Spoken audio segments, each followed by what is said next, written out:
Shohei Ohtani, less than a god, but more than a man. Jeanie Buss is still trying to explain hiring a podcaster as a Lakers coach. And Alaric Jackson isn't healthy enough to play for the Rams, but healthy enough to be very, very naughty. Good morning. I'm James. This is your daily dose of sports and start for the greatest sports city in the world, Los Angeles. This is the faithful Angelenos morning report. So it's August 24th, 2024. Back in the sanctum sanctorum of LA sports, we are going to have an expanded scoreboard segment to celebrate the greatness of the Dodgers unicorn. So if you like being in the know about LA sports, clickety-clack the like button. Clickety-clack the subscribe button. There's a notification bell. Hit that. It'll let you know when we drop new content. Sharing is caring. Let people know we exist, and by all means comment. Now, before we go through the news and notes, the expanded look at the scoreboard. Dodgers 7, Tampon Bay 3. Shohei Ohtani joins the 40-40 club in style. The fifth player to ever do that. He is the first Dodger to go 40-40, and none of the other four gentlemen can top the way he did it. He stole his 40th base of the season last night, followed that with a walk-off grand slam for his 40th home run. The phrase generational talent is thrown around a lot, so I do not want to use that phrase to describe him. If I were an atheist, though, I would be tempted to label him as a god. Granted, it would be a false god, but it would be like that nonetheless. Shohei Ohtani is somewhere in this netherworld between generational talent and a deity. Less than a god, but more than a man. How is that possible? I don't even know. But this is his first year in Dodger Blue. You've seen all these amazing things that he's done. If you are one of the many people who sometimes forget the Angels exist, if it weren't for Shohei Ohtani, how does somebody become this way? How? Is it medically possible? Maybe the guy has 4 testicles. I don't know. And maybe said testicles are not flesh, but made of tungsten, the strongest compound known in metallurgy. And like all the historic achievements in this age, reactions were swift and somewhat predictable.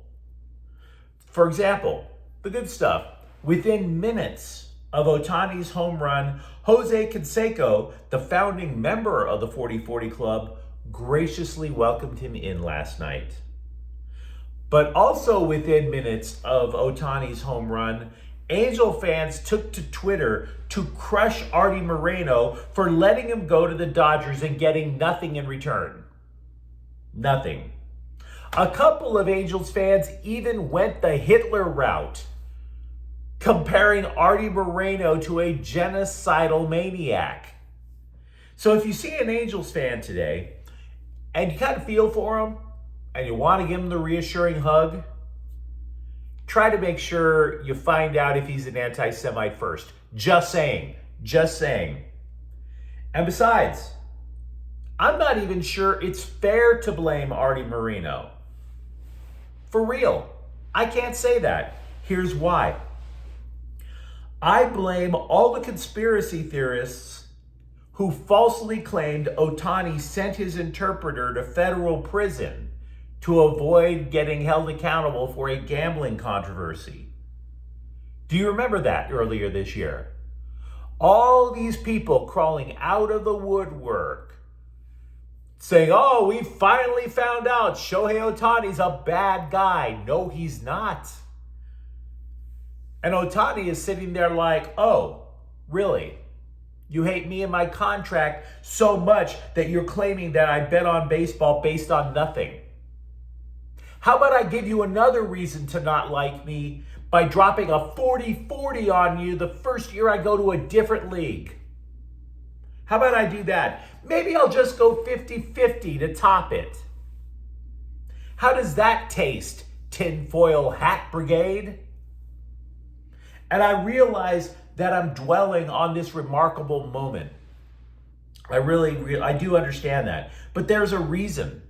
There is a reason. And it's not just that he's an amazing physical talent. Shohei Ohtani has been nothing short of an unassuming, modest person, an international superstar who hasn't been a jerk, a normal personality who realizes abnormal accomplishments. And the reason that that speaks to me is because if you think about the relationship of athlete to fan, it's supposed to be very simple, right? Athletes perform, hopefully they make memories, fans admire it because it gives us the belief that we too can achieve wonders.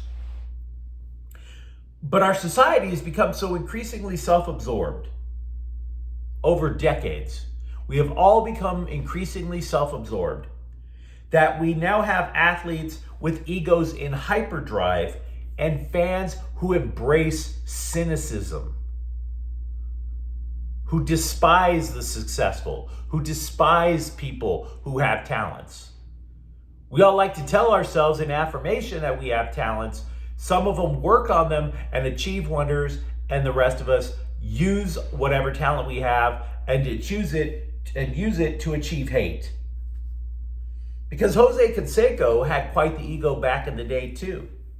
So do fellow 40-40 club members Barry Bonds and Alex Rodriguez. So in Ohtani,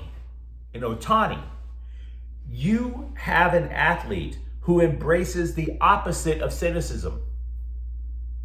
He's a stoic, quietly going about his work, very rarely talking to the press, and definitely not hyping himself as something beyond a human being, despite the fact that I went a little goofy earlier.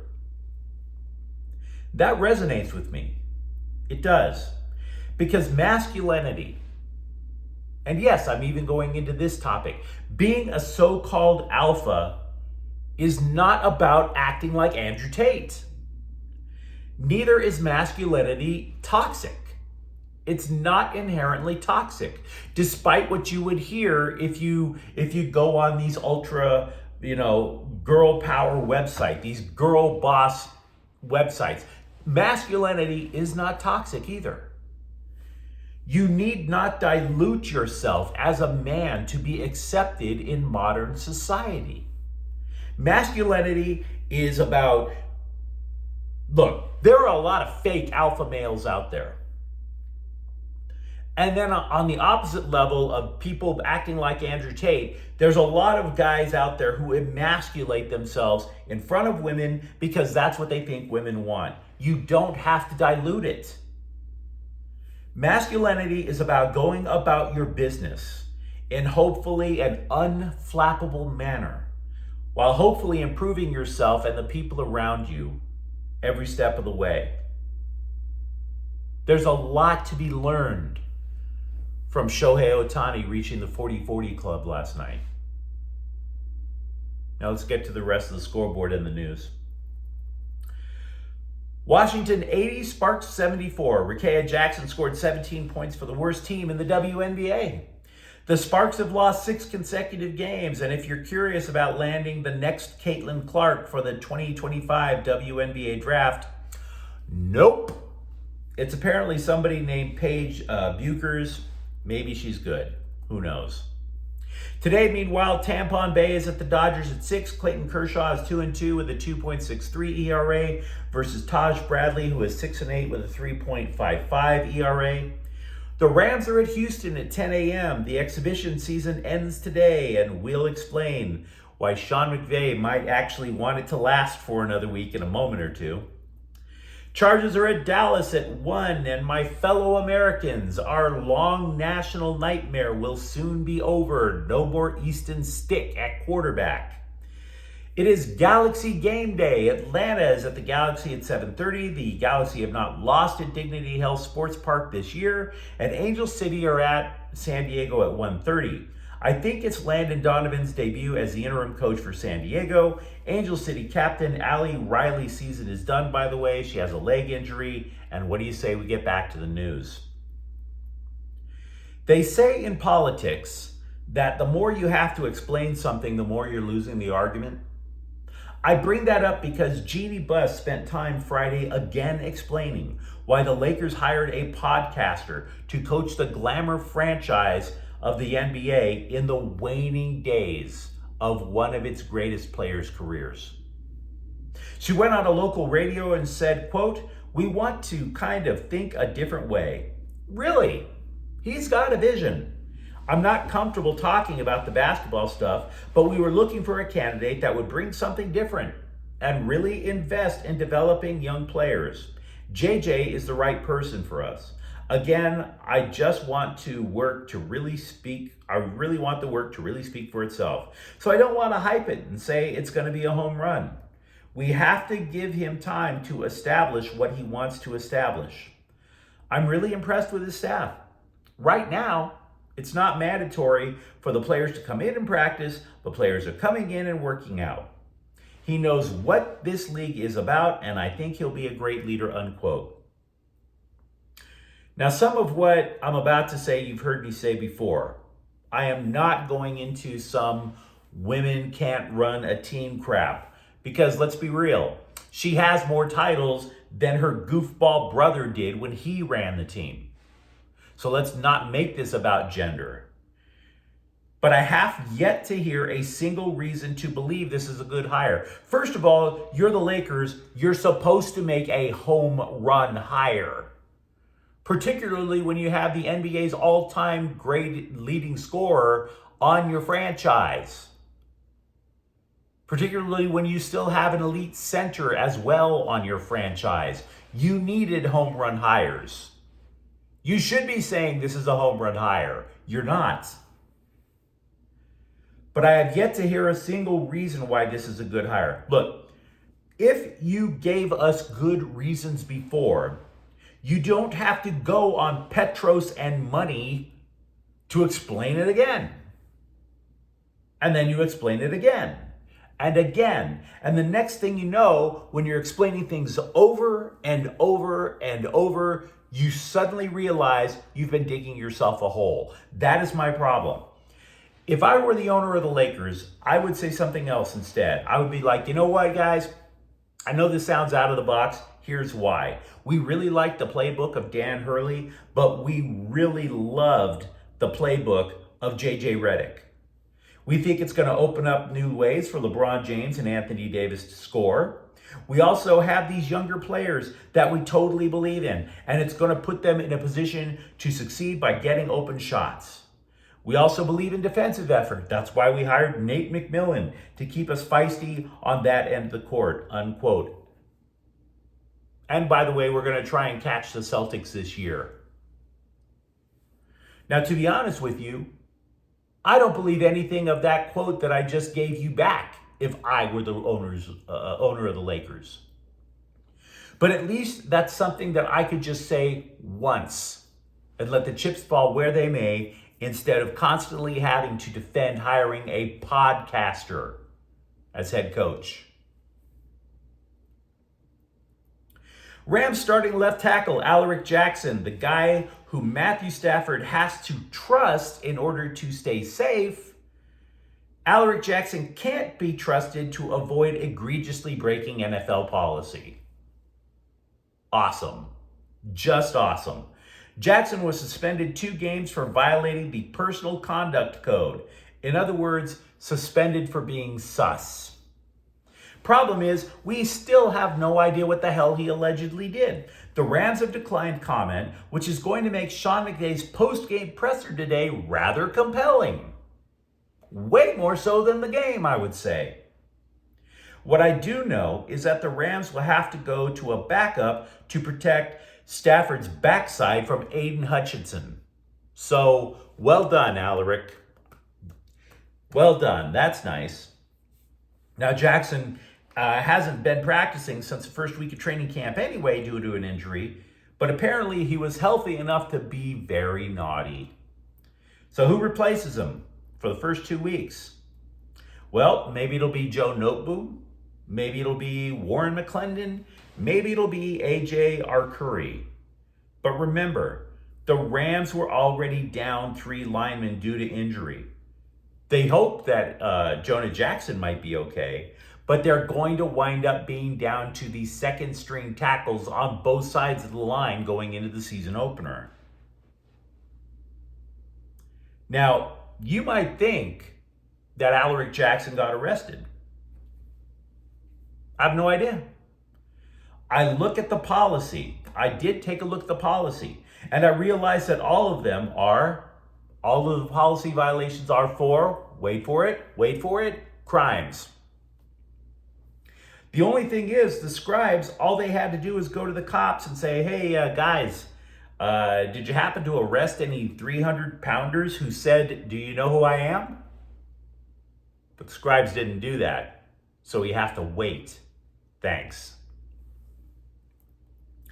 The LA Daily News is reporting that second-year defensive tackle Kobe Turner has taken a leadership role on the Rams line now that Aaron Donald has retired.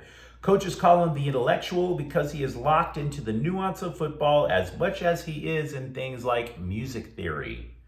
Rookie Braden Fisk said, quote, "It's been huge. Post plays, he's talking about what did you see? What did you get? Just finding ways to mesh off each other, because that's what I think makes a good D-line, when the 4 guys across the line are working together," unquote.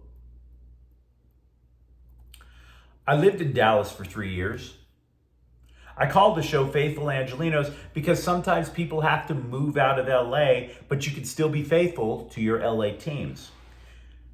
Thing about Texas, they love ripping California, and they are super duper proud of being Texan. But I'm here to tell you, that state is as jacked up as any other state in the union. This whole thing about being proud of being Texan, Texans cheated to win a World Series, super proud of being a Texan. They had a president get his head blown off in broad daylight, super proud of being Texan. Dallas, the whole state, is not nirvana. They can't even get their elevators to work. Ask the Chargers. Several players and Chargers employees were trapped in an elevator in the Westin, the team hotel. They had to be rescued one by one by going through the ceiling panel like John McClane in Die Hard. So yeah, maybe the next time a Texan starts telling you how California is trash, be a little skeptical. Be a little skeptical. Oh, you guys are overregulated by an uber liberal government. Yeah? Well, at least those rules make sure our elevators work there, Clem. We don't need a search and rescue team to go from the first floor to the 5th floor. How does that sound, Clem? But you let me know what you think in the comments thread. Talk to me about the greatness of Shohei Ohtani. Let's be real, he deserves it. Are you okay with what Jeanie Buss said about hiring a podcaster as a Lakers coach? And if you enjoyed the content, don't forget to subscribe to Faithful Angelenos. We're talking LA sports every single day here. Thank you for watching. I'm James. We'll be back tomorrow. Faithful Angelenos is a Kian Portel Queso production. Take care.